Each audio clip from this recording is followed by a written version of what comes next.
Salut à toutes et à tous, bienvenue dans Japan Inside. Aujourd'hui, un numéro sur le futur meilleur ami de l'homme japonais. Non, pas toi le chien. Non, aujourd'hui, je vous parle de robots. Pas ceux qu'on trouve dans les mangas, par contre, des vrais de vrais. Et les Japonais sont les rois pour ça, ils en ont pour tout. Prenons-en un, par exemple. iFairy, c'est son nom. Pour info, ce robot a été créé par la même entreprise qu'Hello Kitty. Eh bien, iFairy est un robot conçu pour orchestrer des cérémonies de mariage. Il a officialisé sa première union devant la presse et les familles des heureux mariés le 16 mai 2010. Alors, il fait tout, il n'y a pas de problème. Il joue la musique, il fait réciter les vœux et vous laisse embrasser la mariée à la fin. La procédure est tout à fait légale et iFairy a depuis été commercialisé aux États-Unis et à Singapour. Vous pouvez d'ailleurs commander le vôtre si vous voulez pour la modique somme de 55 000 €. Une petite coupe dans votre budget mariage, quoi. Un autre robot très intéressant, c'est lui. Paro, un bébé phoque de 70 cm de long pour 40 cm de large. Comme il est mignon! C'est normal, il a été créé pour ça. Paro a été développé dans un but thérapeutique, notamment pour tenir compagnie aux personnes âgées qui sont de plus en plus nombreuses au Japon. Le concept de ce robot a été inspiré par les recherches en zoothérapie.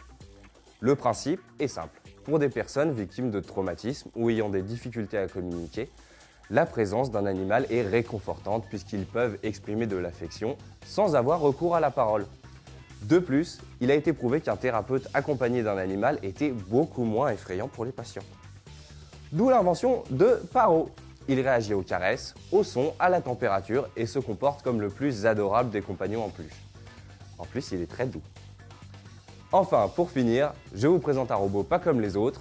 Son petit nom à lui, c'est Geminoid F. Et il est classé dans la catégorie des androïdes, à savoir les robots à forme humaine ou humanoïde.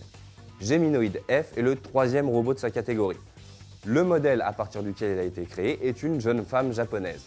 Mais Geminoid H1 et Geminoid HK, ses deux prédécesseurs, ont été créés à l'effigie des professeurs Hiroshi Ichiguro de l'université d'Osaka, initiateur du projet Geminoid, et Henrik Scharf, professeur à l'université d'Aalborg au Danemark. Ces robots sont le must en matière de réplique esthétique et comportementale des humains. Même s'ils sont encore des prototypes, les Geminoïdes devraient à terme, d'après leurs créateurs, tenir des fonctions d'accueil ou d'écoute, par exemple dans des hôpitaux. Bon, moi si je devais choisir, je pense que je prendrais quand même le bébé phoque. Voilà, c'est tout pour aujourd'hui. Je vous dis à très vite avec d'autres news sur les robots. J'ai même entendu dire qu'ils en avaient inventé qui présentaient des émissions de télé. Ja, mata kondo!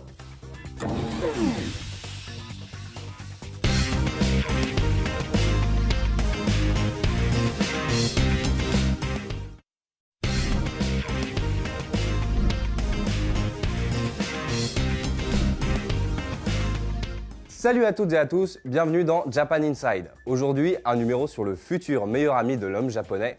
Non, pas toi le chien. Non, aujourd'hui, je vous parle de robots. Pas ceux qu'on trouve dans les mangas, par contre, des vrais de vrais. Et les Japonais sont les rois pour ça, ils en ont pour tout. Prenons-en un, par exemple. iFairy, c'est son nom. Pour info, ce robot a été créé par la même entreprise qu'Hello Kitty. Eh bien, iFairy est un robot conçu pour orchestrer des cérémonies de mariage. Il a officialisé sa première union devant la presse et les familles des heureux mariés le 16 mai 2010. Alors, il fait tout, il n'y a pas de problème. Il joue la musique, il fait réciter les vœux et vous laisse embrasser la mariée à la fin. La procédure est tout à fait légale et iFairy a depuis été commercialisé aux États-Unis et à Singapour. Vous pouvez d'ailleurs commander le vôtre si vous voulez pour la modique somme de 55 000 €. Une petite coupe dans votre budget mariage, quoi. Un autre robot très intéressant, c'est lui. Paro, un bébé phoque de 70 cm de long pour 40 cm de large. Comme il est mignon! C'est normal, il a été créé pour ça. Paro a été développé dans un but thérapeutique, notamment pour tenir compagnie aux personnes âgées qui sont de plus en plus nombreuses au Japon. Le concept de ce robot a été inspiré par les recherches en zoothérapie. Le principe est simple. Pour des personnes victimes de traumatismes ou ayant des difficultés à communiquer, la présence d'un animal est réconfortante puisqu'ils peuvent exprimer de l'affection sans avoir recours à la parole. De plus, il a été prouvé qu'un thérapeute accompagné d'un animal était beaucoup moins effrayant pour les patients. D'où l'invention de Paro. Il réagit aux caresses, au son, à la température et se comporte comme le plus adorable des compagnons en peluche. En plus, il est très doux. Enfin, pour finir, je vous présente un robot pas comme les autres. Son petit nom à lui, c'est Geminoid F. Et il est classé dans la catégorie des androïdes, à savoir les robots à forme humaine ou humanoïde. Geminoid F est le 3e robot de sa catégorie. Le modèle à partir duquel il a été créé est une jeune femme japonaise. Mais Geminoid H1 et Geminoid